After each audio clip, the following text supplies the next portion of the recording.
Morning সবাইকে। আজকে অক্ষয় তৃতীয়া, তাই সবাইকে জানাই অক্ষয় তৃতীয়ার অনেক অনেক শুভেচ্ছা। আজকে কিন্তু আমাদের বাড়িতে পুজো, তাই দেখতেই পাচ্ছ পুজোর সব জোগাড়পাতি কালকে রাত্রিরেই আমরা সব কিনে রেডি করে রেখেছিলাম।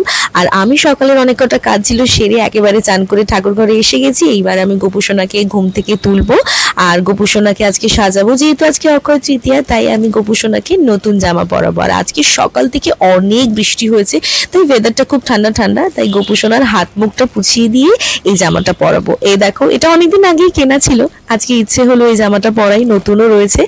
এই হচ্ছে আমার গোপালের অক্ষয় তৃতীয়া স্পেশাল শৃঙ্গার। কেমন লাগলো অবশ্যই জানিও। আর সবকিছুই কিন্তু আজকে নতুন, তাই ভাবলাম বাঁশিটাও আজকে চেঞ্জ করে দিই। এই একটা রাধার লেখা বাঁশি আমার কেনা ছিল অনেকদিন আগেই, তাই এটাও আজকে আমি গোপালকে দিলাম।